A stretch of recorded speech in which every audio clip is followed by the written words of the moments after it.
Judith Gautier, Fleur d'Orient, l'éventail de deuil. Le philosophe Chuan Tse un soir entra chez lui, très soucieux et tenant à la main un éventail blanc. Ce Chuan Tse avait été un des disciples favoris du grand Lao Tse, celui qu'on appelait l'enfant vieillard parce qu'il était né avec des cheveux blancs. Le maître avait révélé à l'élève le sens mystérieux des 5000 mots du Tao Te Ching et ne lui avait rien caché, d'ailleurs, des arcanes de la bonne doctrine. Chuan Tse était illustre déjà. C'était un modèle de vertu et de savoir. Son âme avait su se détacher de tout, comme il convient à l'âme d'un philosophe. Un beau jour, pourtant, l'amour était venu lui prouver qu'il n'était pas aussi invulnérable qu'il le croyait. Une jeune princesse, aperçue par hasard au moment où le vent jouait avec son voile, avait bouleversé toute sa sagesse et désorienté sa philosophie. Après quelques combats, il s'était rendu de bonne grâce et avait demandé la jeune fille en mariage. C'était une descendante des rois de Tsi, et malgré le royaume perdu depuis des siècles, cette famille était fière de sa noblesse et difficile dans ses alliances. Mais un sage illustre peut prétendre à tout. La princesse de Tsi, qui s'appelait Tien, ce qui veut dire céleste, avait agréé le philosophe et était devenue sa femme. Chuan Tse s'était retiré avec elle, loin des cours, loin des villes, au pied d'une belle montagne, dans une contrée solitaire du royaume de Song, où il était né, et là, il s'efforçait de faire vivre en bonne intelligence la sagesse et le mariage. Il était donc entré un soir, soucieux pour la première fois depuis ses noces, et rapportant un éventail blanc qu'il n'avait pas emporté. Sur sa table de travail, en laque rouge fleurie d'or, l'encre était délayée sur la pierre à broyer, le papier soyeux se déroulait à demi et les pinceaux montraient leurs pointes effilées hors du contact du cornet de jade fouillé de sculptures. Il s'assit en poussant un soupir, puis prenant un pinceau, il le trempa dans l'encre et, comme malgré lui, traça ses 4 vers. Hélas, le front cache la pensée. Le corps le plus charmant peut enfermer un cœur hypocrite. Vivant, on se croit aimé, à peine mort oublié. Votre femme rêve un autre amour. Au moment où il finissait d'écrire, une petite main blanche comme le lait, armée de longues griffes prolongées par des étuis d'or, s'avança lestement et saisit le quatrain. Chuan Tse se retourna. La princesse de Tsi était derrière lui. Elle avait une belle tunique vert clair, brodée de roses et d'oiseaux. Sa jolie tête secouait tout un buisson d'élégantes épingles à pendeloques, et l'air autour d'elle était délicieusement parfumé. Mon cher époux, dit-elle, pourquoi avez-vous soupiré? Pourquoi écrivez-vous de pareils vers? Que signifie cet éventail de deuil que vous tenez à la main? Voilà bien des questions, ma Céleste. Répondez-y. Eh bien, sache que j'ai soupiré parce que cet éventail m'inspirait les vers que tu as lus sans ma permission. Que voilà de belles réponses de philosophe, dit-elle d'un air boudeur. Non, ne te fâche pas, c'est à propos d'une aventure qui m'est arrivée. Contez-moi cela. D'un mouvement vif et gracieux comme celui d'une chatte, elle s'assit sur les genoux de son mari, s'accrocha d'un bras à son cou. J'écoute, dit-elle. Aujourd'hui, je promenais mes rêveries près de l'enclos des sépultures, et très absorbé, j'allais comme toujours, sans savoir où. Tout à coup, je me trouvai au milieu des tombes. Mes réflexions, alors, changèrent de cours. Je songeais que dans ce lieu, tous les hommes étaient égaux. Les plus stupides comme les plus sages, et que nul ne revenait de là. Tandis que j'errais lentement, un léger bruit attira mon attention. En levant les yeux, j'aperçus une jeune femme vêtue de la longue robe blanche sans couture que portent les veuves. Elle était assise près d'un tombeau nouvellement construit et avec beaucoup d'ardeur éventait l'éminence formée par la terre et la chaux encore humide. Je l'examinai quelque temps avec surprise.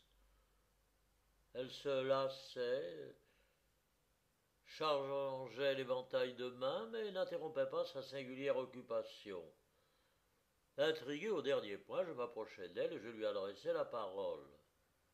Oserais-je vous demander, lui dis-je, qui renferme ce tombeau et pourquoi vous prenez tant de peine à l'éventer? Croyez-vous donc que les morts sont trop chauds sous la terre? Oh, ce n'est pas cela, dit-elle avec beaucoup de confusion. Vous voyez une veuve auprès du tombeau de son époux. La mort me l'a ravie tout nouvellement. Durant sa vie, il me fut bien cher. Il m'aimait avec une si vive tendresse qu'en expirant, il mourait 2 fois à l'idée de me quitter. Ah, ma chère femme, me disait-il, si tu songeais à te remarier, je te conjure d'attendre au moins que la terre battue et mouillée, qui formera ma tombe, soit entièrement séchée avant de prendre un autre époux. Et maintenant, je vois que cette terre amoncelée ne séchera pas aisément, c'est pourquoi je suis ainsi occupé à éventer, afin de dissiper plus vite l'humidité. À ce naïf aveu, j'eus bien de la peine à ne pas éclater de rire. Je me contins pourtant et j'offris à cette veuve, si pressée de noces nouvelles, de l'aider dans sa besogne. Elle accepta avec empressement et, faisant un gracieux salut, me tendit l'éventail. J'eus bientôt raison de l'humidité. La terre devint grise et sèche. La jeune veuve était libre de voler à d'autres amours. Elle me remercia avec reconnaissance, m'offrit même un bijou de sa coiffure, mais j'acceptai seulement l'éventail, que je conserverai en souvenir de cette aventure. J'en ai ri d'abord, mais bientôt j'ai compris combien la scène que je venais de voir était cruelle pour un mari et devait lui donner à penser. Mais cette femme est l'opprobre de son sexe, s'écria Céleste rouge de colère. Mais comment osez-vous avoir l'idée de faire des comparaisons d'elle avec d'autres? Oh, c'était là vraiment un beau travail pour un sage que d'aider à éventer cette tombe. Et vous avez moins de raison qu'un enfant en voulant garder un souvenir de cette folie. Cela dit, elle s'empara de l'éventail et le mit en miettes. Tu as tort, il aurait pu te servir à sécher mon tombeau, dit Chuan-Tze, d'un air mélancolique. Mais il se repentit de ses paroles. De rouge qu'elle était, la princesse devint toute pâle, battit l'air de ses petites mains aux longues griffes d'or, et tomba comme morte sur le tapis. Chuan-Tze la prit dans ses bras, l'appela des noms les plus doux, et comme elle ne répondait pas, il fit brûler de la corne d'antilope. Puis il versa de l'huile transparente dans une tasse, y jeta une pincée de musc en poudre et s'efforça à faire boire cette mixture à sa femme inanimée. Elle revint à elle enfin, mais ce fut pour verser un torrent de larmes et accabler son mari d'une avalanche de reproches, de protestations de fidélité inébranlable jusqu'à la mort. Allons, c'est bien, dit le philosophe pour clore le débat. J'ai eu tort, tu es le modèle des épouses. Allez, ne parlons plus de cela. On n'en parla plus, en effet. Céleste reprit sa gaieté et Chuan-Tze ses études. Mais si ce dernier paraissait heureux, s'il montrait un visage souriant, il souffrait en secret. Le ver était dans le fruit, le soupçon rongeait son bonheur. Il eût voulu à la fois être mort et vivant pour savoir ce que valait l'amour de sa femme. 100 fois par jour il se demandait: me pleurerait-elle, attendrait-elle la fin de son deuil pour prendre un autre mari? Cette préoccupation constante troubla sa santé et bientôt l'altéra gravement. Un jour, en rentrant d'une longue promenade, il se dit très mal à son aise et prit le lit. Rapidement, la maladie s'aggrava. Les médecins déclarèrent bientôt que le philosophe était perdu. Céleste ne quittait pas ses côtés et versait d'abondantes larmes. Il va donc falloir nous quitter, disait Chuan-Tze.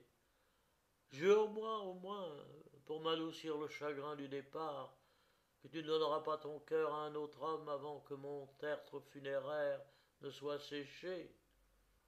Je jure que si je peux te survivre, je ne me remarierai jamais, cria Céleste à travers les sanglots. Et comme le moment suprême approchait, on enleva le malade de son lit et on l'emporta au sud-ouest de la maison, dans la chambre sacrée, afin qu'il pût mourir là, selon les rites. On l'étendit sur le sol, en ayant soin d'éloigner de lui les armes et des instruments de musique, et l'on fit des aspersions de tous côtés. Bientôt le médecin annonça que l'esprit vital de l'illustre philosophe avait quitté son corps. Alors Céleste sembla prise de convulsions. Elle se tordit les bras, ses doigts se crispèrent, et elle ploya sa taille souple en arrière comme si elle allait se rompre.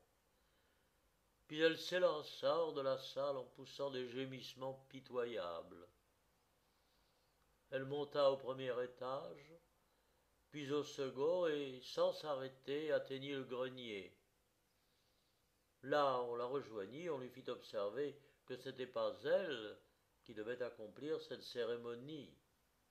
Non, nulle autre voix que la mienne ne rappellera l'esprit vital de mon époux, dit-elle, en repoussant les serviteurs qui voulaient la retenir. En enjambant la fenêtre, elle fit quelques pas dans la gouttière, puis s'aidant des genoux, des mains et des ongles, elle se mit à gravir la pente du toit, au risque de glisser le long des tuiles vernies et de s'aller rompre la tête sur les dalles de la cour. Une force nerveuse la soutenait. Elle arriva jusqu'à la crête et, s'accrochant à la chimère de bois découpé qui formait l'un des coins du fêtage, elle put se mettre debout. C'était bien là le lieu le plus élevé, le plus dangereux de la maison, celui que l'on doit atteindre, selon qu'il est prescrit, pour rappeler l'âme envolée. Céleste se tourna vers le nord. Chuan-Tze, reviens, reviens, reviens, cria-t-elle. Et à chaque appel, elle enflait sa voix. La dernière fois, on dut certainement l'entendre à une distance de plusieurs lys, mais l'esprit vital du philosophe avait fait déjà, sans doute, plus de chemin que cela. La princesse s'assit sur le toit et se laissa glisser jusqu'à la gouttière, puis rentra dans le grenier. Alors, en jetant des cris affreux, elle dégringola les étages et se rendit dans la cour. Alors, bien que cette cérémonie fût généralement abandonnée, elle se mit à sauter de ci de là pour témoigner qu'elle avait l'esprit égaré par la douleur. Elle retourna ensuite auprès de l'époux défunt que l'on avait replacé sur son lit, et elle lui fit elle-même, en sanglotant, la toilette funèbre. Quand il fallut le mettre dans le beau sarcophage sculpté qu'elle connaissait depuis longtemps, elle perdit connaissance ainsi qu'elle le devait. Céleste n'avait pas de parents auprès d'elle. Dans la solitude où s'était retiré le philosophe, elle recevait bien peu d'amis et n'avait pas de voisins. Elle était là bien seule avec son chagrin, bien seule et bien faible. Le soir, les lettres mortuaires expédiées, elle prit le vêtement de grand deuil en chanvre écrue, sans couture ni ourlet. Elle se fit faire dans le vestibule un lit d'herbes sèches avec une brique pour oreiller. Et elle se préparait à s'y coucher sans souper, lorsqu'un bruit se fit entendre hors de la maison. des piaffements de chevaux, des coups frappés sur la porte extérieure. La jeune veuve, très effrayée, envoya un serviteur s'informer de ce que c'était. Le serviteur revint bientôt, suivi d'un beau jeune homme, qui entra si brusquement derrière lui que Céleste n'eut pas le temps de s'enfuir ni de se cacher le visage derrière sa manche. Elle poussa un petit cri de pudeur et se recula jusqu'à l'escalier. Mais le nouveau venu ne sembla pas s'apercevoir de son trouble. Est-il possible que mon bien-aimé maître ait quitté ce monde s'écria-t-il avec l'accent d'un profond désespoir. Quoi, il m'écrit de venir le voir dans sa retraite. Aussitôt son invitation reçue, je me mets en route et voilà ce qui m'attendait à l'arrivée. Hélas, hélas, suis-je assez malheureux. Et tout en pleurant, il demanda à être conduit auprès du défunt afin de lui rendre les funèbres hommages. Pendant ce temps-là, Céleste interrogea le domestique qui était venu avec ce jeune disciple du philosophe, et elle apprit par lui que c'était un noble étudiant qui s'appelait Li Thieu et avait déjà passé brillamment plusieurs examens. Elle sut aussi qu'il venait d'une province lointaine, que les routes étaient mauvaises et peu sûres, et que, pour arriver avant la nuit complète, il ne s'était arrêté ce jour-là à aucune auberge et n'avait pas mangé depuis le matin. En entendant cela, la jeune femme fit taire son chagrin et commanda en toute hâte un souper.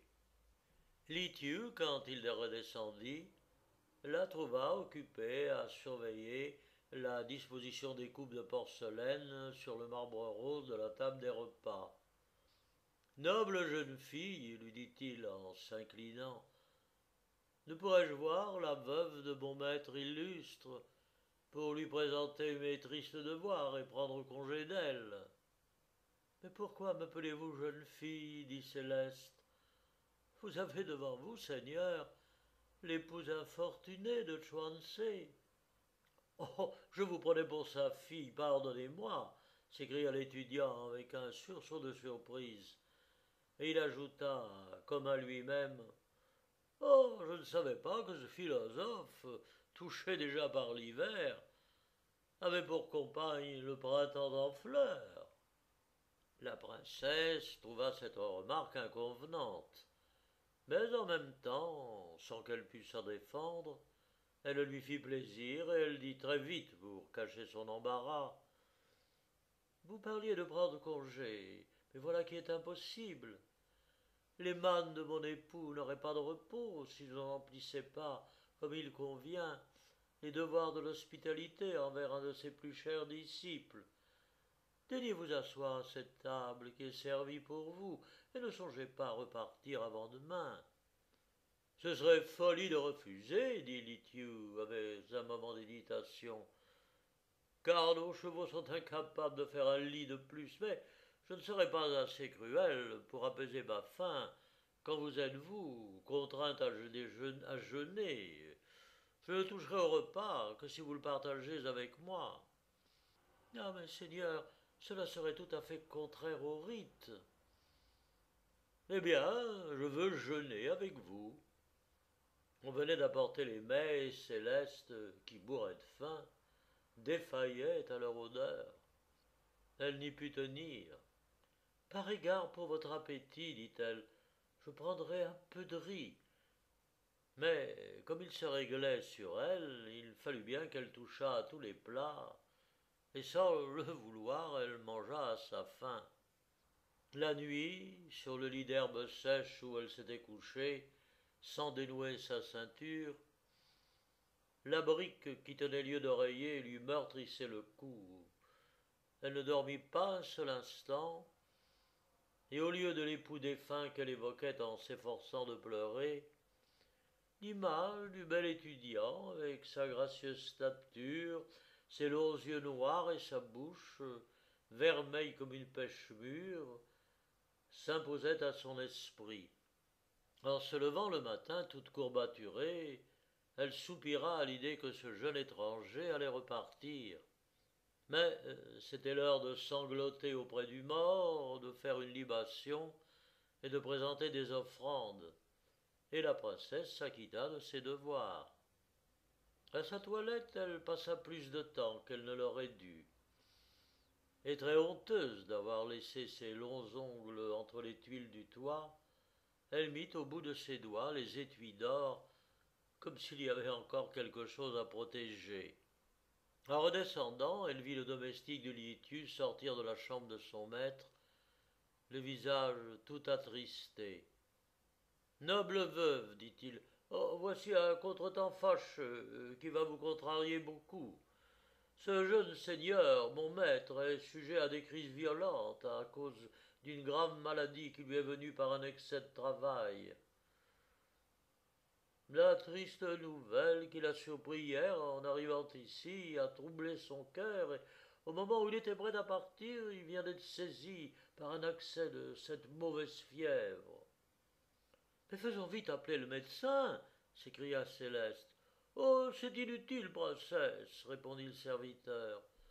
Moi seul, je sais le soigner, et je vais me rendre aux cuisines pour préparer ce qu'il faut, si vous voulez bien, pendant mon absence, rester auprès du malade. Allez, je veillerai sur lui, dit la jeune femme.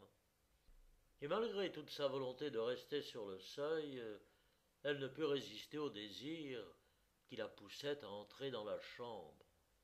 Les stores, baissés devant les fenêtres, atténuaient la lumière et faisaient une pénombre verdâtre. Litiu était étendu, tout habillé, sur le lit. En voyant Céleste, il voulut se lever pour la saluer, mais elle s'avança vivement afin de l'en empêcher. Gardez-vous bien de faire aucune imprudence, dit-elle. Oh, je suis désolée de vous savoir malade et je fais des vœux pour votre guérison. Souffrez-vous beaucoup?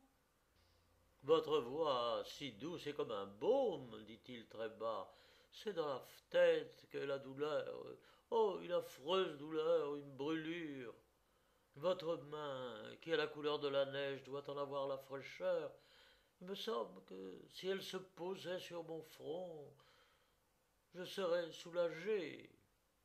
Mais cela ne se doit pas, dit Céleste en rougissant. Mais il avait déjà saisi sa main et la retenait dans la sienne. La jeune femme trouva cela tout à fait choquant, mais elle pensa en même temps quelle bonne idée j'ai eue de remettre mes ongliers d'or. Vous ne voulez donc pas me guérir demanda-t-il d'un air suppliant. Elle ne résista plus et d'elle-même posa sa main sur les longs sourcils noirs qui semblaient taillés dans du satin et qu'elle caressait des yeux. Ah, que vous êtes bonne, s'écria Litiu, et que cela me fait du bien. Laissez-moi vous dire que c'est à cause de vous que m'est venue cette méchante fièvre. J'ai été saisi d'horreur en apprenant que vous étiez la femme de Chuansé, et je n'ai pas pu supporter l'idée que ces 60 hivers ont glacé vos 18 printemps et que la limace possédait la pivoine. La jeune veuve trouva que le disciple parlait bien peu respectueusement de son maître, mais elle s'avoua qu'en somme, ce qu'il disait était parfaitement juste. Tout à coup, il la repoussa et se leva, les sourcils froncés, les yeux étrangement luisants. Non, non, non, non, laissez-moi, dit-il. À quoi bon me guérir? Hors d'ici, il n'y aura plus de repos pour moi. J'emporterai un regret éternel. Ah, pourquoi y suis-je venu? Moi, qui me souciais si peu des femmes et leur préférais l'étude, se peut-il qu'en un instant, la vue de cette jeune veuve m'ait ravi l'esprit et le cœur à tel point que je suis fou de rage en pensant qu'un autre homme l'a vue avant moi, comme s'il m'avait volé mon bien. Le domestique rentra en ce moment avec les remèdes, et Céleste s'enfuit, toute bouleversée de ce qu'elle venait d'entendre.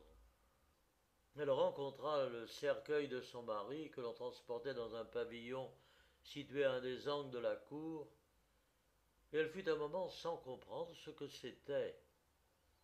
Le souvenir lui revenant brusquement, elle se mit à sangloter et suivit le cortège. On fit des offrandes de riz, de viande et de vin, puis on laissa le mort dans ce pavillon où il devait attendre, pendant un mois, ses funérailles. Le soir, Lithieu semblait remis de son mal, et il s'excusa auprès de Céleste des ennuis qu'il avait causés. Puis il ajouta, sans oser la regarder, oubliez les paroles criminelles que je vous ai dites dans le délire de la fièvre. Oh, j'en suis honteux et désolé. Quoi? S'écria la princesse, dont les yeux soudain se remplirent de larmes. Tout cela n'était que mensonge? L'étudiant eut un ardent regard qui sembla boire cette rosée qu'une aurore d'amour faisait rouler sur des joues charmantes. Oui, la fièvre m'a arraché un aveu que j'aurais dû taire, au risque d'en mourir, dit-il, mais qu'il est hélas que trop sincère. Est-il possible qu'il ait trouvé un écho dans votre cœur? Mes indiscrètes larmes m'ont trahi à ma grande confusion, murmura la jeune femme. Ne m'en demandez pas plus. Elle eut des rêves charmants cette nuit-là, dans sa chambre, dépouillée des tentures et des tapis en signe de deuil, au fond de son grand lit de bambou en forme de lanterne ronde. Et le lendemain, elle s'éveilla, le cœur inondé de joie, et elle s'avoua que de sa vie elle n'avait été aussi heureuse.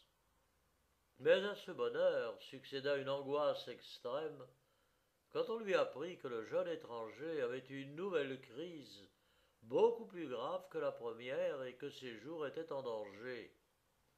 Toute pâle et sans souffle, elle s'élança dans la chambre. Le domestique était à genoux auprès du lit et pleurait, tandis que Lithieu, blême, immobile, les yeux clos, semblait mort. Oh, mon bon maître, gémissait le serviteur, je ne puis plus rien pour vous. Dans une heure, vous nous aurez quittés pour toujours.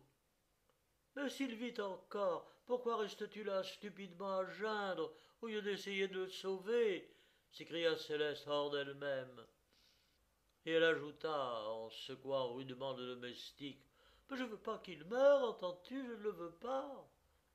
Illustre princesse, répondit-il, il n'existe qu'un remède capable de le rappeler à la vie, et il est impossible de se le procurer.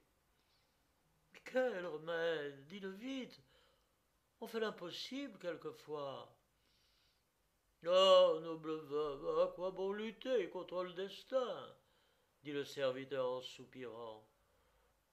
Pour sauver mon jeune maître, il faudrait pouvoir lui appliquer sur le front, à plusieurs reprises, de la cervelle d'un homme mort récemment. Ce n'est que cela? S'écria Céleste. Sans perdre un instant, elle courut au bûcher et décrocha la hache avec laquelle on fendait le bois, puis elle s'élança sans hésiter dans le pavillon funèbre où Chuan-Tze reposait. Sans grand effort, elle fit sauter le couvercle du sarcophage, qui n'était pas encore scellé. Elle arracha les linceuls de soie et leva la hache sur le crâne du mort. Mais alors, un cri d'horrible épouvante s'étrangla dans sa gorge. Avec un éclat de rire effroyable, le mort s'était dressé et lui avait saisi le bras. Ah ah! La voilà, cette veuve inconsolable, qui croyait ne pas me survivre, hurla-t-il d'une voix terrible. La voilà, la hache à la main, pour m'ouvrir le crâne afin de prendre ma cervelle et d'en faire un emplâtre à son amant. Et cela le troisième jour après ma mort. Ah, misérable niaise, comme tu es bien tombé dans le piège. Mais je suis pas mort du tout. Et c'est moi qui ai imaginé tout cela, pour voir un peu ce que veut une femme. Ah, il te plaisait, mon joli disciple. Il a bien joué son rôle. Céleste, par un effort désespéré, parvint à se dégager et elle s'enfuit, serrant ses tempes entre ses mains, convulsée de douleur et de honte, de douleur surtout, car elle murmurait seulement Litiou, hélas, hélas, traître et bourreau. Puis, dénouant sa ceinture, elle alla se pendre à un prunier du jardin. Tuansé la poursuivait de son rire horrible, et quand il la vit osciller à l'arbre tortueux, lamentablement allongé dans sa blanche robe de deuil, il rentra dans la maison, traînant ses suaires et brandissant la hache. Il monta dans la chambre conjugale, et là, avec frénésie, il se mit à taper sur toutes les potiches, en dansant et en chantant ces vers qu'il improvisait. Un emplâtre avec la cervelle d'un philosophe, voilà ce que le modèle des épouses allait préparer de ses doigts mignons. Elle a eu raison de me mettre en miettes l'éventail de deuil. C'était trop peu pour elle, c'est une hache qu'il lui fallait pour m'ouvrir le crâne. Ah ah, toutes les femmes devraient être pendues à des pruniers, comme cela les hommes auraient la paix. Et tous pourraient se réjouir, ainsi que moi, en tapant sur les peaux. La fenêtre était toute grande ouverte, et un oiseau, excité par le tapage, chantait à plein gosier. Chuan-Tze croyait entendre une voix qu'il narguait, et il avait beau redoubler de bruit, malgré lui, par-dessus tout, il entendait cette voix. Ah ah, disait-elle, philosophe niais, sous ta gaieté feinte, ton cœur est crispé de désespoir. Tu avais en cage un ravissant colibri qui croyait que c'était là tout l'univers et que ta barbe grise était ce qu'il y avait de plus beau. Niais, niais, tu as voulu tenter tes ailes, tu lui as montré la jeunesse du printemps et le ciel de l'amour. Ah ah, il a pris son vol, l'oiseau qui faisait ta joie. Pleure maintenant, philosophe imbécile, pleure auprès de la cage vide. Est-ce donc l'âme de Céleste qui vient me railler s'écria Chuan-Tze exaspéré, et il prit un tesson qu'il lança dans le feuillage. L'oiseau s'envola en chantant un cri moqueur, et il emporta peut-être avec lui la raison du philosophe, qui continua à danser, à chanter, en tapant sur les potiches.